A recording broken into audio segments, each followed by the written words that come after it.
जय हिंद दोस्तों, मैं निधि बेन चौहान। तो आज हमें एक टॉपिक का रिवीजन करना है। कौन सा टॉपिक है? एक पुराना टॉपिक, जो टॉपिक आप लोगों को 11th में आता था, वो टॉपिक का थोड़ा सा रिवीजन करना है, क्योंकि अब आगे के क्वेश्चन में उस टॉपिक के अकॉर्डिंग होंगे।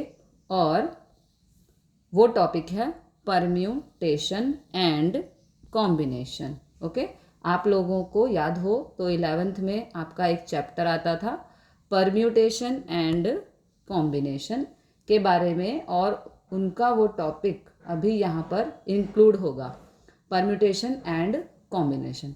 अगर आपको याद है तो बहुत अच्छी बात है।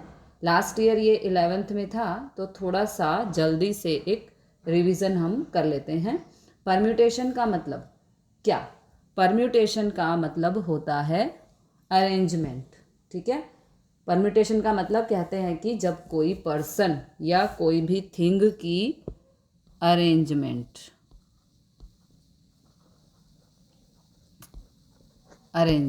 ओके करनी हो, और वो अरेंजमेंट की पॉसिबिलिटी अगर फाइंड करनी हो, तो उसके लिए परम्यूटेशन काम आता है। और कॉम्बिनेशन मतलब कि अगर कोई पर्सन या कोई चीज़ का अगर सिलेक्शन क्या करना हो, हमें सिलेक्शन ओके करना हो, तो उस सिलेक्शन की पॉसिबिलिटी फाइंड करनी हो, तो उसके लिए कॉम्बिनेशन आता है।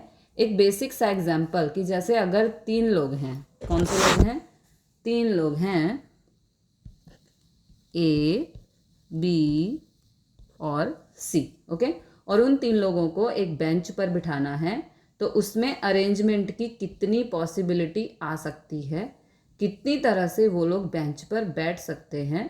तो हो सकता है ए बी सी ऐसे बैठे हों, ठीक है, ए बी सी, या हो सकता है ए सी बी इस तरह बैठे हों, या बी ए सी इस तरह बैठे हों, या बी सी ए इस तरह बैठे हों, या सी ए बी इस तरह बैठे हों, या सी बी ए इस तरह बैठे हों। इतनी सारी पॉसिबिलिटी हो सकती हैं। ओके, तो ऐसे हुआ ना, ये सब पॉसिबिलिटी आ सकती हैं। 3 लोगों को बेंच पर बिठाना है, तो ऐसे अरेंजमेंट हो सकती है।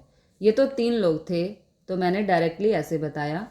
वैसे ही अगर कोई जगह पर 10 लोगों को बिठाना हो और उनकी अरेंजमेंट करनी है, तो फिर पॉसिबिलिटी कितनी बढ़ जाती है। और ऐसी जब पॉसिबिलिटी फाइंड करनी हो, तो अरेंजमेंट की पॉसिबिलिटी, तो परम्यूटेशन हमें काम आता है। परम्यूटेशन की एक बेसिक फॉर्मूला आती है, वो फॉर्मूला है NPR। ओके, ये परम्यूटेशन की एक बेसिक फॉर्मूला है। N, यहाँ पर N का मतलब है टोटल कितने लोग हैं, और R का मतलब है उनमें से अरेंजमेंट कितने का करना है, सबका करना है या किसी एक का, या 2 का हो सकता है, 3 का, 4 का, 2 का अरेंजमेंट करना हो, तो N का मतलब N का मतलब 3 कहलाया, और अरेंजमेंट अगर 2 का करना है तो R बराबर 2 कहलाया। सिंपल बेसिक, अगर 10 में से 3 का अरेंजमेंट करना है तो N बराबर 10 और R बराबर 3, उसमें से 3 या 4 कहलाया, वो NPR। अगर 10 में से 2 का ही अरेंजमेंट करना है, तो कभी 10 और R भी 10, और इनके लिए फॉर्मूला आती है NPR, जिसे हम कहते हैं जिसको N फैक्टोरियल। ये NPR की फॉर्मूला है। अब फैक्टोरियल मतलब क्या? वो, हाँ, N factorial upon N minus R factorial. Okay, अब इस फैक्टोरियल का मतलब क्या, ये भी ध्यान है या नहीं? फैक्टोरियल मीन्स कहलाता है कि कोई भी नंबर का अगर फैक्टोरियल दिया हो, तो उस नंबर की डिसेंडिंग ऑर्डर में 1 तक मल्टीप्लाई करना, उसे फैक्टोरियल कहते हैं। मतलब अगर कहीं आपको दिया हो कि 5 फैक्टोरियल, क्या दिया हो आपको, 5 फैक्टोरियल, तो 5 फैक्टोरियल का मतलब होता है 5 का 1 तक मल्टीप्लाई। कैसे, ऐसे 5 इंटू 4 इंटू 3 इंटू 2 इंटू 1, ये हो गया हमारा 5 फैक्टोरियल। ओके, डिसेंडिंग ऑर्डर में 1 तक मल्टीप्लाई करना, 1 तक मल्टीप्लाई, तो आंसर होगा क्या, 120। अगर कभी दिया हो 10 फैक्टोरियल, हमें दिया है भाई 10 फैक्टोरियल, तो क्या करेंगे इसको, 10 फैक्टोरियल का मतलब 10 into 9 into 8 into 7 into 6 into 5, यहाँ कर देती हूँ, इंटू 4 इंटू 3 इंटू 2 इंटू 1, इस तरह से 1 तक का पूरा मल्टीप्लाई। ओके, 10 फैक्टोरियल, ये फैक्टोरियल कहलाया। कि कोई भी फैक्टोरियल दिया हो मतलब 1 तक उसका कंप्लीटली मल्टीप्लाई करना है। अब जैसे NPR, ये हमारा यहाँ पे फॉर्मूला है परम्यूटेशन का, NPR। ओके, में वैल्यू ऐसे ढूंढना है। सपोज 5 में से 2 का अरेंजमेंट करना है। ओके, तो 5 में से हम 2 का अरेंजमेंट, जैसे यहाँ पे देखो, इसको हम लिख देंगे 5P2, 5 में से 2 का अरेंजमेंट हमें करना है। तो ऐसे अगर आता हो तो 5 में से 2 का अरेंजमेंट करना हो तो यहाँ N पे 5 और लिखा जाता है और R पे 2 लिखा जाता है। तो इसका मतलब ये हुआ 5 फैक्टोरियल, है ना। देखो ये फार्मूला है 5 फैक्टोरियल अपॉन 5 माइनस 2 फैक्टोरियल। ठीक है, ये हो गया हमारा परम्यूटेशन का फॉर्मूला। ओके, तो 5 माइनस 2 फैक्टोरियल, ये 5 माइनस 2 फैक्टोरियल, तो 5 फैक्टोरियल ऊपर, 5 फैक्टोरियल ऊपर, और नीचे 5 माइनस 2 फैक्टोरियल, तो ये हो जाएगा 3 फैक्टोरियल। ओके, ऐसा ना हो तो जहाँ पर 5 फैक्टोरियल मतलब 5 का पूरा आंसर लिखते हैं। ओके, कैसे लिखेंगे, 5 इंटू 4 इंटू 3 इंटू 2 इंटू 1, और अपॉन में 3 फैक्टोरियल मतलब 3 इंटू 2 इंटू 1। तो इसका आंसर यहाँ पर ये 3 टू 1 कट हो गया, तो 5 4 जा 20, ये हमारा आया आंसर 5P2 का। ओके, कट हो जाएगा और आंसर आया 20। ये अरेंजमेंट का आंसर। आगे की पूरी प्रोबेबिलिटी की एक्सरसाइज इन पर डिपेंड होगी, ये चीज़ अब ध्यान रखना। तो ये जैसे आया ना आंसर इसका, इसको शॉर्ट में भी कर सकते हैं। तो उसके लिए पहले मैं डिलीट करती हूँ ताकि थोड़ी जगह हो जाए। ओके, इसको हम अगले पेज पर समझ लेंगे। हाँ, तो इसको हम शॉर्ट में भी कर सकते हैं। देखो कैसे, आप जैसे सम करोगे तो सम में इतनी लॉन्ग फॉर्मूला नहीं, कोई जगह पर आएगी ऐसी लॉन्ग फार्मूला, लेकिन हर जगह पर नहीं।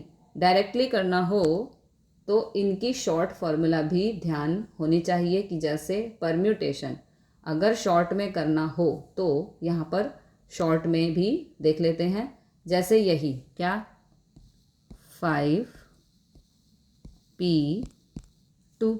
ओके, तो 5P2 अगर शॉर्ट में करना हो तो ऐसे होता है कि 5P2 मतलब सिंपल 5 को 2 डिजिट, ये जो 5 है इसको 2 डिजिट डिसेंडिंग मल्टीप्लाई मतलब 5 से शुरू करना है। जैसे ये देखो 5 से शुरू करना है, 4 तक मल्टीप्लाई। देखो यहाँ पे 2 है ना, तो बस 5 को 2 डिजिट तक डिसेंडिंग ऑर्डर में मल्टीप्लाई, मतलब 5 और 4 डिसेंडिंग मल्टीप्लाई, तो आंसर कितना होगा 20। देखो यहाँ पर भी इतना जब हमने लंबा किया फार्मूला से तो हम तब भी हमारा आंसर 20 और यहाँ भी 20, ये हो गया शॉर्ट में। तो वही आंसर मिला ना। अगर आपको कभी पूछे कि भाई 10P3, ओके, तो क्या करेंगे हम, 10p3 है तो 10 इंटू 9 इंटू 8, ओके। 10p3 है यानी कि 10 को डिसेंडिंग ऑर्डर में 3 टाइम्स मल्टीप्लाई, ओके। तो डिसेंडिंग मल्टीप्लाई वही आंसर मिला 10p3, तो इसका मतलब 10 को 3 डिजिट डिसेंडिंग मल्टीप्लाई 10 से शुरू करते हुए 3 डिजिट, तो 10 को 3 डिजिट डिसेंडिंग मल्टीप्लाई, तो उसका आंसर आएगा आपका 720। ये डायरेक्ट आंसर आ जाता है। परम्यूटेशन का इस तरह से डायरेक्ट वैल्यू भी हम लिख सकते हैं। ये डायरेक्ट याद रखना, ऑलमोस्ट सम में ऐसा ही आएगा। इस फॉर्मूला को एक जगह पर लिख लेना, वैल्यू ये डायरेक्ट याद रखना। वैसे ही कॉम्बिनेशन में, अब अगले पेज पर चलते हैं, अब देखेंगे कॉम्बिनेशन के बारे में। Combination, okay. तो कॉम्बिनेशन के बारे में मतलब जब सिलेक्शन करना हो, क्या करना हो, सिलेक्शन करना हो, है ना। समझो 5 में से 2 लोगों को सिलेक्ट करना है। जैसे क्लास में 5 स्टूडेंट हैं, उनमें से 2 को सिलेक्ट करना है कोई कंपटीशन में, कोई कंपटीशन के लिए। तो कौन से 2 हो सकते हैं, 5 में से कोई भी हो सकते हैं, पहला और आखिरी भी, पहला और तीसरा भी हो सकता है, दूसरा और चौथा भी हो सकता है, सिलेक्ट हो सकता है। पॉसिबिलिटी कितनी सारी हैं। तो जब सिलेक्शन की पॉसिबिलिटी हो तब ये फॉर्मूला यूज़ होती है। इसके लिए फॉर्मूला लिखते हैं हम लोग NCR, ओके। कॉम्बिनेशन के लिए यहाँ परम्यूटेशन में NPR था, NPR है ना, और कॉम्बिनेशन में NCR, ओके। बस यहाँ P और यहाँ C, वेरी इजी। तो यहाँ NCR कॉम्बिनेशन, तो NCR उसमें फॉर्मूला आती है N permutation upon R permutation और N-R, सॉरी फैक्टोरियल, गलत बोल गई मैं, ये फैक्टोरियल था, ठीक है। N factorial upon R factorial bracket N-R factorial, okay. ये NCR की फॉर्मूला। सपोज 5 में से 2 सिलेक्ट करने हैं तो 5C2, 5 में से 2 सिलेक्ट करने हैं, ओके। तो उसमें आता है 5 factorial upon 2 factorial according to formula and 5 minus 2 factorial, okay जी। तो ऊपर वही रहेगा 5 फैक्टोरियल और नीचे 2 फैक्टोरियल और ये ब्रैकेट में 5 माइनस 2 यानी कि 3 फैक्टोरियल, है ना। अगर कैलकुलेशन करें तो ऊपर 5 फैक्टोरियल, 5 फैक्टोरियल मतलब 5 इंटू 4 इंटू 3 इंटू 2 इंटू 1, है ना। नीचे 2 फैक्टोरियल, 2 फैक्टोरियल मतलब 2 इंटू 1 और 3 फैक्टोरियल मतलब मल्टीप्लाई 3 फैक्टोरियल, तो 3 इंटू 2 इंटू 1, ओके। अब देखो ऐसे होगा, अगर कट करें तो 3 2 1 कट और यहाँ पर 2 1 ज़ा 2 2 2 ज़ा 4, तो आंसर आया 10, ओके। ये आंसर अगर जब सिलेक्शन हो तो ये फॉर्मूला यूज़ होगी, है ना। और या इनको भी शॉर्ट में कर सकते हैं कि जैसे देखो अगर आपको पूछे 5C2, अब ये शॉर्ट में बता रहे हैं 5C2, ये शॉर्ट में बता रहे हैं 5C2, तो इसका मतलब जैसे 5P2 में क्या 5 को 2 डिजिट डिसेंडिंग मल्टीप्लाई, इसमें भी पहले वही 5C2, 5 को 2 डिजिट डिसेंडिंग ऑर्डर में मल्टीप्लाई, 5 इंटू 4, तो नीचे 2 को 2 digit multiply, okay. 5 into 4 and 2 into 1, 2 को 2 डिजिट डिसेंडिंग मल्टीप्लाई मतलब 2 इंटू 1 कॉम्बिनेशन में ये एक चीज़ होगी कि 2 को भी 2 डिजिट मल्टीप्लाई, फिर कट करेंगे, कट कर देंगे, 2 2 ज़ा 4 और 5 2 जा हमारा आ गया 10। देखो ये लॉन्ग मेथड से था और ये शॉर्ट मेथड से, आंसर हमारा बिल्कुल सेम आ रहा है ना। अगर कभी हो 10C3, जैसे अगर कभी हो 10C3, ओके, तो इसका मतलब होता है 10 को 3 डिजिट डिसेंडिंग मल्टीप्लाई, यानी कि 10 इंटू 9 इंटू 8, ओके। तो अपॉन में 3 को भी 3 डिजिट मल्टीप्लाई डिसेंडिंग ऑर्डर में, 3 इंटू 2 इंटू 1, ओके। इसका आंसर, इसको पहले कट करेंगे, 2 1 ज़ा 2, 2 5 ज़ा 10, 3 1 ज़ा 3, 3 3 ज़ा 9, ओके। तो 5 3 ज़ा 15 और इसका आंसर आएगा 120, ओके। तो ये कॉम्बिनेशन की शॉर्ट फार्मूला। तो सबसे पहले परम्यूटेशन कॉम्बिनेशन की ये फार्मूला और ये शॉर्ट मेथड को माइंड में रख लो। अब जो एक्सरसाइज का जो क्वेश्चन 6 है वो करेंगे, ओके। तो क्वेश्चन नंबर 6 हम अभी करेंगे। दिया है, find the probability of getting R in the first place and M in the last place when all the letters as the word random are arranged in all possible ways। देखो अब से है ना, हर क्वेश्चन में दिया ही होगा कि arrange करना है या सिलेक्ट करना है। अगर अरेंज या अरेंजमेंट के बारे में दिया हो तो परम्यूटेशन वाली फॉर्मूला होती है, और अगर सिलेक्शन दिया हो तो कॉम्बिनेशन वाली फॉर्मूला यूज़ होगी। अब यहाँ दिया है कि वर्ड है रैंडम। क्या वर्ड है? रैंडम। ये हमें वर्ड दिया है, ये वर्ड है। इस वर्ड में टोटल 6 लेटर्स हैं, जिन 6 लेटर्स में दिया हुआ है कि R in the first place, okay. 1 2 3 4 5 6, ये भी आर यहाँ होना चाहिए, ठीक है। पहले लेटर पे कंपल्सरी आर होना चाहिए, ओके। लास्ट प्लेस पे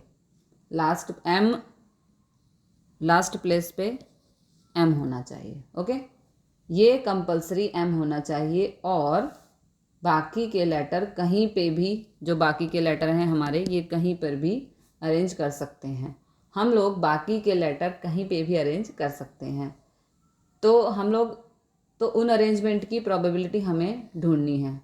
पहले पे आर कंपल्सरी और लास्ट पे एम कंपल्सरी, और ये 4 लेटर बीच में कहीं पर भी अरेंज करने हैं, उसकी हमें प्रोबेबिलिटी फाइंड करनी है। तो इसकी अगर प्रोबेबिलिटी फाइंड करनी है तो कोई भी कंडीशन हो तो सबसे पहला काम हम लोग करते हैं टोटल अरेंजमेंट ढूंढना।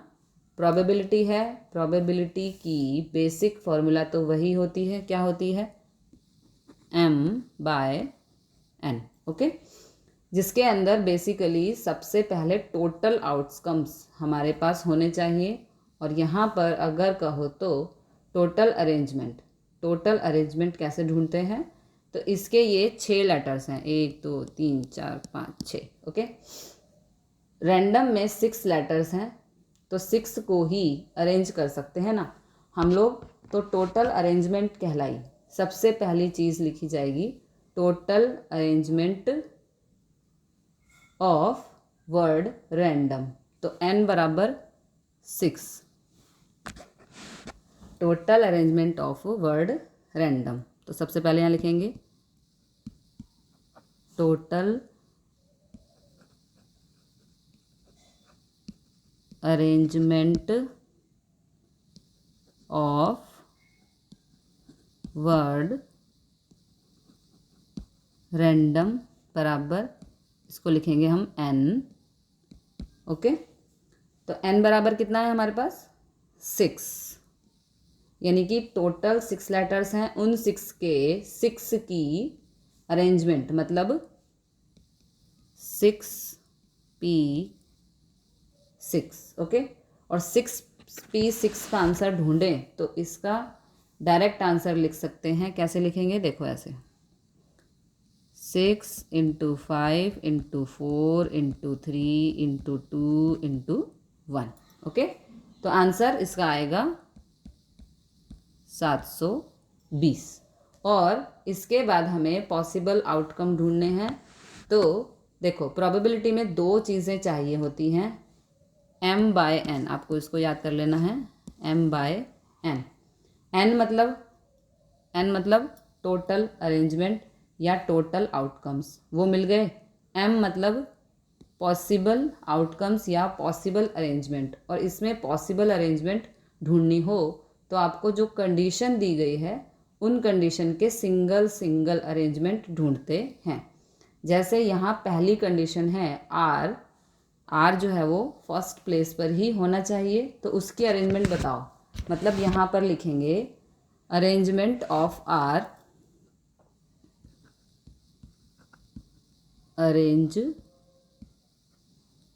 Arrangement of R in the first place बराबर आर इन फर्स्ट प्लेस, ये लिखें तो इसकी अरेंजमेंट, तो उनकी अरेंजमेंट को ऐसे करते हैं कि आर लेटर कितना है, एक, और उसके लिए प्लेस कितनी है, एक प्लेस भी एक ही है, तो उसकी अरेंजमेंट हो जाती है 1p1। ओके, 1 लेटर को एक प्लेस, उसका आंसर आएगा 1, 1p1 का आंसर 1 आएगा। दूसरी कंडीशन है कि m लास्ट प्लेस पे ही होना चाहिए, तो उसकी अरेंजमेंट लिखते हैं arrangement of m in the last place, in the last place। Okay, ये m होना चाहिए, यहाँ पे बोला है कि लास्ट प्लेस पे m होना चाहिए, तो उसके लिए भी लेटर एक ही है m और प्लेस भी एक ही है, तो मतलब उसके लिए प्लेस आएगा 1p1। ओके, तो इसका आंसर 1। ओके, जो कंडीशन दी गई है उसके हिसाब से अरेंजमेंट, और उसके बाद जो बाकी है उसकी अरेंजमेंट लिखेंगे, बाकी के 4 लेटर है ना, उसकी अरेंजमेंट करेंगे। तो बाकी के 4 की अरेंजमेंट तो लिखेंगे अरेंजमेंट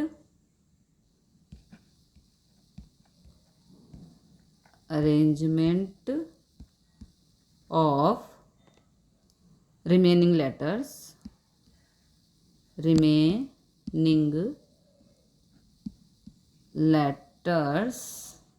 इज इक्वल टू, कितने लेटर हैं, 4 है ना, 1 2 3 4, कितने लेटर हैं, 4, उनके लिए प्लेस भी कितने हैं, 4, तो 4 लेटर को 4 प्लेस, मतलब उसकी अरेंजमेंट आ जाएगी 4p4। मतलब इसका आंसर 4 × 3 × 2 × 1, तो इसका आंसर आएगा हमारा 24। ओके, फाइनली फिर लिखेंगे कि टोटल पॉसिबल अरेंजमेंट, टोटल ये हो गया हमारा टोटल पॉसिबल अरेंजमेंट। फाइनली हमें लिखना है total possible arrangement. Okay, condition के हिसाब से पहले अलग अलग हमने ढूंढा। ओके, ये अलग अलग हमने ढूंढ लिया। अब टोटल पॉसिबल अरेंजमेंट जो 3 अलग अलग कंडीशन ढूंढी, 1 2 3 है ना, उन तीनों का मल्टीप्लाई, यानी कि 1 × 1 × 24, तो आंसर आया 24। ओके, तो आंसर 24, और ये वो m होगा, ये है हमारा m। यहाँ पे लिखेंगे m बराबर 24, टोटल पॉसिबल अरेंजमेंट। क्या हुआ ये, टोटल पॉसिबल अरेंजमेंट। तो n बराबर हमारा कितना था, ओके n तो फाइंड ही नहीं किया, अरे हाँ ये रहा ना n एन कितना था हमारा 720 और एम हो गया 24। तो एन और एम मिल जाए ना तो हमें फिर मेन प्रोबेबिलिटी ढूंढनी है, मतलब अब लिखेंगे probability for this event. Probability for this event बराबर क्या होना चाहिए, m बाय n। यही हमारी फॉर्मूला है ना।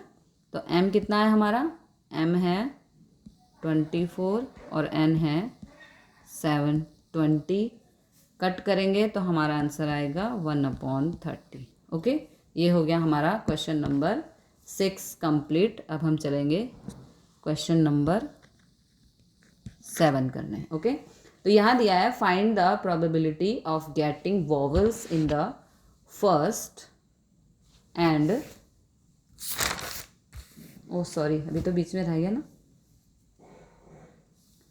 हाँ, vowels in the first and sixth place when all the letters of the word orange. अब यहाँ पे है भाई ऑरेंज, ओके, ये वर्ड है इन ऑल पॉसिबल वे। अब यहाँ पर वर्ड दिया है ऑरेंज। इस ऑरेंज को अगर हम अरेंज करें तो इसमें 6 लेटर्स हैं, 1 2 3 4 5 6, ओके। और उन 6 लेटर्स के लिए उसमें कंडीशन ऐसी दी गई है कि जो वॉवल्स हैं उन 6 लेटर्स के लिए उसमें कंडीशन ऐसी दी गई है कि जो वॉवल्स हैं वो फर्स्ट थर्ड और कौन से प्लेस पर, फर्स्ट थर्ड और 6 प्लेस पे, फर्स्ट थर्ड और 6 प्लेस पे होने चाहिए, ऐसे दिया है। तो vowels are in first third and 6th place. तो वॉवल्स इनमें से कौन से हैं, ओ ए ई, ओके। वॉवल्स पता है ना कौन कौन से होते हैं, ए ई आई ओ यू, ये हमारे वॉवल्स हैं, ठीक है। तो वॉवल्स ये 3 वॉवल्स हैं और इनके लिए प्लेस होनी चाहिए फर्स्ट थर्ड, ऐसे देखो 1 2 3 4 5 6, है ना। तो ये वाला होना चाहिए, थर्ड एंड 6th होना चाहिए वॉवल्स के लिए। तो उसी प्लेस पे हैं, लेकिन अरेंजमेंट कोई भी ना, वो ज़रूरी नहीं यहीं पे ओ का सिर्फ फर्स्ट प्लेस, ऐसा नहीं है। ओ यहाँ, ओ देखो ओ का सिर्फ इसने फिक्स नहीं बोला, ओ कहीं पे भी हो सकता है, यहाँ हो सकता है, यहाँ हो सकता है, वहाँ हो सकता है, ठीक है। यहाँ पे भी हो सकता है, यहाँ पे भी, अरेंजमेंट कोई भी, ए भी, जो ए है वो यहाँ पे भी, यहाँ पे भी, यहाँ पे भी कहीं भी हो सकता है। और ई भी, वो बाकी के लेटर्स हैं उन्हें भी कहीं पर भी अरेंज कर सकते हैं। वॉवल्स इन 3 में अरेंज करने हैं, ठीक है। वॉवल्स जो है वो इन 3 में अरेंज करने हैं, फर्स्ट थर्ड एंड 6, उन जगह पर अरेंज करने हैं, उसकी प्रोबेबिलिटी फाइंड करनी है। तो यहाँ सबसे पहले क्या करेंगे, टोटल अरेंजमेंट फाइंड करेंगे। तो यहाँ पर भी total arrangement for word orange, orange का टोटल अरेंजमेंट, ओके। सबसे पहले लिखेंगे total arrangement of word orange. कहें अरेंजमेंट कहें तो टोटल अरेंजमेंट, उसमें कितने लेटर हैं, 6, 1 2 3 4 5 6, है ना। 6 लेटर्स हैं और 6 की अरेंजमेंट करें तो ये हो जाएगा n बराबर 6p6, ओके, हो जाएगा। तो 6 को 6 डिजिट मल्टीप्लाई, कैसे, ऐसे डिसेंडिंग ऑर्डर में 5 4 3 2 1। और इसका आंसर क्या होगा हमारा, इसका आंसर होगा 720, okay.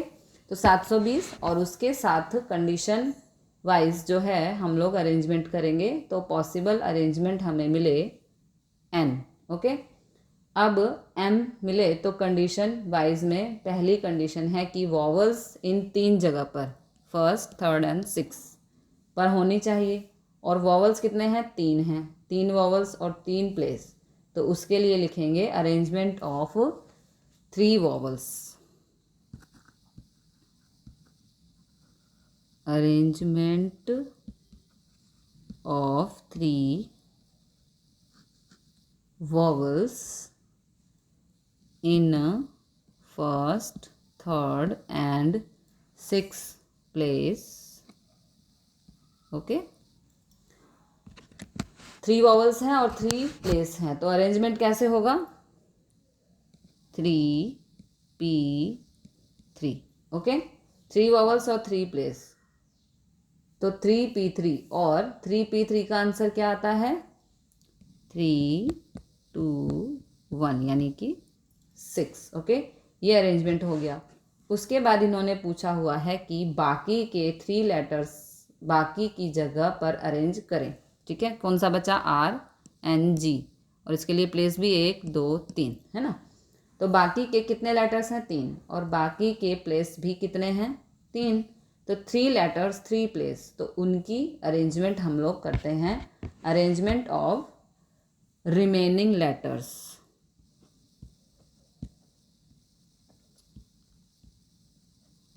Arrangement of remaining letters for remaining place, for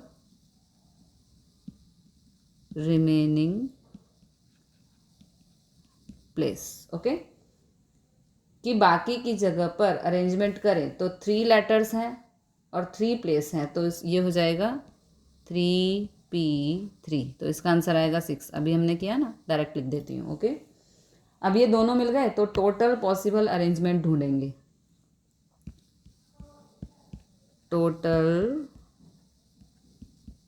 possible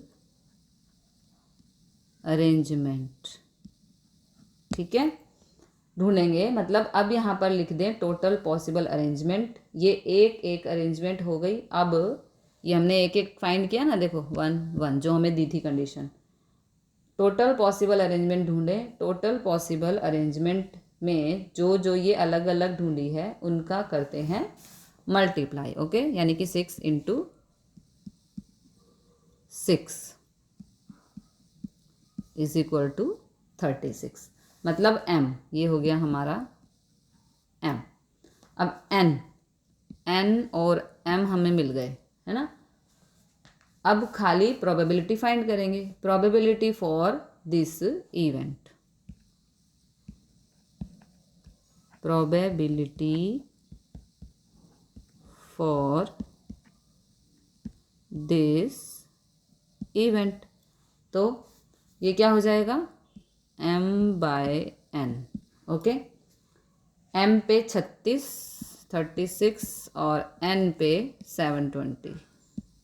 okay, cut करेंगे तो आंसर हमारा क्या आएगा? यहाँ पर आंसर हमारा आएगा 1/20। ओके, 1/20, तो ये इसकी प्रोबेबिलिटी हो गई। ओके, अगला क्वेश्चन देखते हैं,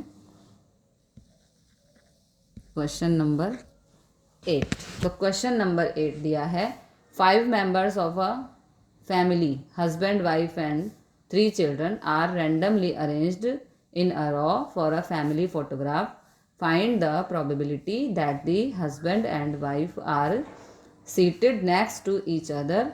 यहाँ क्या कंडीशन है? 5 फैमिली मेंबर्स हैं। ओके, देखो इस तरह से 1 2 3 4 5 5 फैमिली मेंबर्स हैं। इन 5 फैमिली मेंबर्स में हस्बैंड और वाइफ, ओके, और 3 चिल्ड्रन हैं। इन पाँचों को हमें अरेंज करना है, इस तरह से अरेंज करना है कि हस्बैंड और वाइफ साथ में ही आने चाहिए। फोटोग्राफ लेना है, ऐसे फोटोग्राफ लेना है। सपोज अगर हस्बैंड वाइफ है तो वो एक ग्रुप में, वो साथ में ही होने चाहिए। मान लो जी यहाँ पे हस्बैंड है और यहाँ पे वाइफ है, और वो एक ही ग्रुप में होने चाहिए। ठीक है, वो जहाँ भी हो, बीच में हो, पीछे हो, आगे हो, वो एक साथ ही होने चाहिए। उसकी प्रोबेबिलिटी हमें फाइंड करनी है। इनमें भी सबसे पहले क्या करना है? टोटल अरेंजमेंट फाइंड करना है। तो total arrangement of 5 family members, total arrangement of 5 family members, 5 family members की अगर अरेंजमेंट करें तो 5 फैमिली मेंबर्स की, तो n बराबर 5p5। ओके, तो 5 लोगों का अरेंजमेंट 5p5 और 5p5 का आंसर 120। देखो कैसे आएगा 120, 5 into 4 into 3 into 2 into 1, answer आएगा हमारा 120। ओके, ठीक है जी। इस तरह से ये हो गई टोटल अरेंजमेंट। अब जो कंडीशन दी गई है उसकी अरेंजमेंट, अब ये माइंड में रखना कि इनकी कंडीशन जब भी ऐसा ग्रुप साथ में हो, ओके, ये ग्रुप है साथ में रखना हो, तो ये फैमिली मेंबर हैं हस्बैंड एंड वाइफ, इनकी जगह पर कोई भी जब हमें कोई अरेंजमेंट हो तो उसका कैसे अरेंजमेंट करना है। दो दो अगर साथ में लेना है, ओके, 2 साथ में लेना है तो कैसा अरेंजमेंट करना है ये माइंड में रखना। सबसे पहले अरेंजमेंट होगा इन दोनों का ही, हस्बैंड और वाइफ का, तो उनका फिक्स है। फिक्स थोड़े ही है कि भाई वो यहाँ पर ही बैठे, वो दोनों यहाँ भी बैठ सकते हैं, वो दोनों यहाँ पर भी बैठ सकते हैं, वो दोनों यहाँ पर भी बैठ सकते हैं। ओके, तो हस्बैंड, और ये भी नहीं पता कि भाई पहले कौन आएगा, पहले वाइफ आ सकती है, पहले हस्बैंड भी आ सकता है, ठीक है, आगे पीछे हो सकते हैं वो, ऐसा नहीं है कि भाई पहले वाइफ है या हस्बैंड है, कोई भी आगे पीछे भी बैठ सकता है। तो वो भी तो आगे पीछे हो सकते हैं ना, पहले वाइफ फिर हस्बैंड। तो सबसे पहले अरेंजमेंट होगी कि arrangement of husband wife,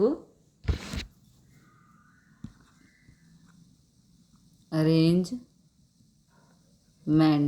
of husband and wife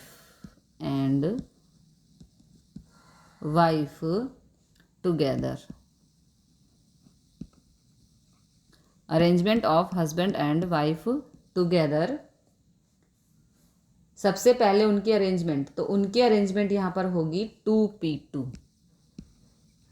2p2।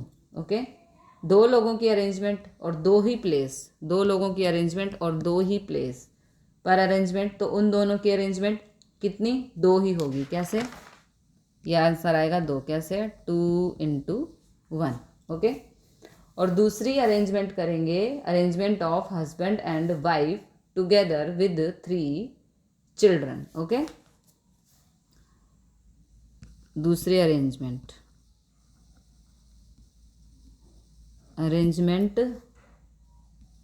Of husband and wife with 3 children, with 3 children. Okay, अब ये दोनों तो साथ में ही हैं, अब तीनों के साथ अरेंजमेंट करनी है, तो जब ऐसे साथ में हो तो उनके उन दोनों का, जो दोनों एक साथ बैठेंगे उसको एक ही यूनिट मानेंगे, और इस कंडीशन में टोटल यूनिट गिने जाएंगे। ओके, दोनों साथ में बैठे हैं उसे एक ही यूनिट मानेंगे, और 3 चिल्ड्रन और इनका एक यूनिट, 1 2 3 चिल्ड्रन और इनका एक यूनिट, क्योंकि हस्बैंड और वाइफ जहाँ पर बैठेंगे बीच में आगे पीछे वो दोनों साथ में ही रहेंगे, तो उनका यूनिट रहेगा एक, और वो 3 चिल्ड्रन के यूनिट। ओके, ये 3 चिल्ड्रन के यूनिट और ये एक हस्बैंड वाइफ का यूनिट, तो यहाँ पर टोटल आएगा 4p4। ओके, बनेंगे 3 चिल्ड्रन और उनका पति पत्नी का, यहाँ पर देखो पति पत्नी है तो ये तो अंदर ही अंदर अरेंजमेंट कर सकते हैं ना, तो इसका एक यूनिट, तो 2 3 4, ठीक है, पति पत्नी का अंदर ही अंदर अरेंजमेंट, ओके, कर सकते हैं। तो 2p2, तो अब इनका कंबाइन अरेंजमेंट, टोटल 4 का अरेंजमेंट आ जाएगा, 4p4 का अरेंजमेंट करें तो हो जाएगा 24। कैसे होगा देखो, 4 इंटू 3 इंटू 2 इंटू 1, यानी कि आंसर आएगा 24। अब इनका total arrangement total possible arrangement हो जाएगा, total possible arrangement, total possible arrangement हो जाएगा। क्या हो जाएगा? 2 × 24 है ना। जो हमने कंडीशन वाइज फाइंड किया है उनको अब मल्टीप्लाई कर देंगे तो ये हो जाएगा 48, यानी कि ये आ गया हमारा m। ओके, तो अब n और m हमें मिल गया है ना, तो उनकी probability find for this event, probability for this event, probability for this event क्या हो जाएगी? m/n, तो m की जगह पर 48, n की जगह पर 120, कट करेंगे तो हमारा आंसर आएगा 2/5। ओके, ये हमारा आंसर आ गया। अब अगला क्वेश्चन देखते हैं, क्वेश्चन नंबर 9। क्वेश्चन नंबर 9 में हमें बोला है कि 7 स्पीकर हैं, कौन कौन से? A B C D E F G, 1 2 3 4 5 6 7। Okay, 7 speaker हैं, are invited in a program to deliver speech in a random order. Find the probability that speaker B delivers speech immediately after speaker A। यहाँ पर ऐसा है कि 7 speaker हैं, कौन कौन से? A B C D E F G। Okay, सातों स्पीकर जो हैं वो स्पीच देने के लिए आने वाले हैं, लेकिन कब कहाँ वो नहीं पता। रैंडमली कोई कहीं पर भी, ए यहाँ हो सकता है, यहाँ हो सकता है, देखो 1 2 3 4 5 6 7, 7 प्लेस है बिकॉज 7 स्पीकर हैं, है ना। तो ए यहाँ हो सकता है, यहाँ हो सकता है, यहाँ हो सकता है, यहाँ कहीं भी हो सकता है भाई ए, ठीक है। पीछे भी हो सकता है, कहीं पर भी, लेकिन उनमें से एक है बी। कौन है हमारा? बी। बी की प्लेस फिक्स है और वो ऐसा कह रहे हैं कि बी हमेशा ए के बाद ही आएगा, ए के बाद बी आएगा, बाकी कहीं पर भी अरेंज हो सकते हैं, लेकिन बी की प्लेस उसमें फिक्स है। ये चीज़ याद रखना कि अगर ए यहाँ आया तो बी यहाँ आएगा, अगर ए यहाँ आया तो बी यहाँ आएगा, लेकिन यहाँ पे नहीं आ सकता ए, है ना, क्योंकि ए के बाद बी को आना तो जगह ही नहीं, आगे तो प्लेस हमें 7 ही दी है ना। तो ए यहाँ तो बी यहाँ, ए यहाँ तो बी यहाँ, मतलब ए के बाद बी, ये फिक्स है। ओके, उसके बाद बी, और अगर ए यहाँ आया लास्ट, क्योंकि ए के बाद बी आएगा, मतलब कि यहाँ पर ए नहीं हो सकता क्योंकि ए के बाद बी आना है, पर कोई प्लेस ही नहीं है, तो यहाँ आ सकता है ए, तो ए के बाद बी, यहाँ ए आएगा तो यहाँ बी। ओके, ये फिक्स है, यहाँ ए के बाद तुरंत बी आएगा, ये कंडीशन यहाँ दी गई है। तो यहाँ अगर प्रोबेबिलिटी ढूंढें, सबसे पहले टोटल अरेंजमेंट फाइंड करेंगे। ओके, तो यहाँ लिखेंगे हम total arrangement of 7 speaker is equal to total arrangement of 7 speaker, मतलब कि 7p7, तो इसका 7 स्पीकर हैं तो उनकी टोटल अरेंजमेंट ये है, 7p7 हो जाता है, तो इसका आंसर आएगा 5040। कैसे? 7 × 6 × 5 × 4 × 3 × 2 × 1, इन सबको मल्टीप्लाई करेंगे तो आंसर आएगा 5040। ये हो गया n, ये क्या हो गया हमारा? n। ओके, ये n हो गया। अब इसके पॉसिबल अरेंजमेंट ढूंढने हैं, तो उसके लिए कंडीशन में एक ही कंडीशन है कि b a के बाद आएगा, बाकी कोई कहीं भी जाए, लेकिन जहाँ a होगा तो उसके तुरंत बाद b आना चाहिए, a के बाद आएगा तुरंत, और किसी के लिए कोई कंडीशन नहीं है, तो b a के बाद आएगा, तो सिर्फ उस एक की ही अरेंजमेंट हम करेंगे, अरेंजमेंट ऑफ b, है ना, जिसकी पूछा है उसी की बतानी है। Arrangement of B, one is next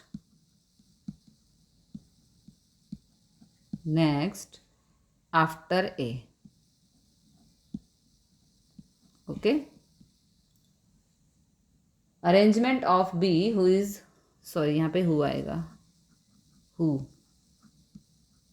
is next after A. ऐसे लिख सकते हैं कि बी की अरेंजमेंट जो ए के बाद आने वाला है, अब बी एक ही पर्सन की अरेंजमेंट है और उसके लिए प्लेस भी कोई एक ही होगी जो ए के बाद आने वाली है प्लेस, बाकी के लिए कोई भी ए के बाद वाली प्लेस एक ही होगी, तो मतलब एक पर्सन और एक प्लेस। तो ये हो गया 1P1। ओके, ये हो जाएगा 1P1, यानी कि इसका आंसर आएगा 1। ओके, और फिर बाकी के लोगों की अरेंजमेंट, मतलब उसमें लिखेंगे कि arrangement of remaining,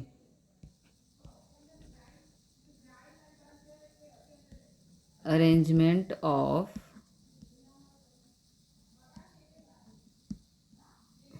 remaining 6 speaker. Okay, बाकी के जो अरेंजमेंट हैं उनमें अगर देखें तो 6 लोग हैं और उनके लिए 6 प्लेस है, 1 प्लेस, तो बी के लिए रिजर्व है ना, तो बाकी के 6 लोग और 6 प्लेस, मतलब उसके लिए लिखा जाएगा 6। Okay, 6P6। तो ये हो गया 720 इसका आंसर। कैसे होगा देखो, 6 into 5 into 4 into 3 into 2 into 1, तो आंसर आएगा 720। ये हुई उनकी अरेंजमेंट। अब टोटल पॉसिबल अरेंजमेंट फाइंड करेंगे। Total possible arrangement 1 into 720। देखो एक आंसर हमारा ये आया था, है ना, और एक आंसर हमारा ये आया जो कंडीशन के हिसाब से हमें बताया गया है, तो उनका आप कर देंगे मल्टीप्लाई, तो ये हो जाएगा 720। इन दोनों का मल्टीप्लाई 720, ये हो गया हमारा m। अब देखो n मिल गया और m मिल गया, ठीक है। अब फाइंड करेंगे उसकी probability, possibility for this event, sorry probability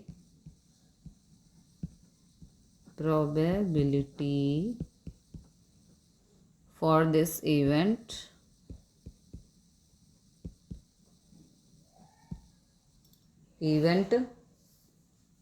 formula क्या है, m/n।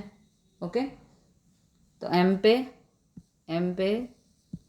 720 और n पे हमारा आएगा 5040। 0 से 0 कट कर देंगे यहाँ पर, और हमारा आंसर आएगा 1/7। कट करके आंसर आएगा 1/7। ये आ गई इसकी प्रोबेबिलिटी 1/7। ओके, तो मिलते हैं अगले क्वेश्चन के साथ अगली वीडियो में। तब तक के लिए जय हिंद, जय भारत।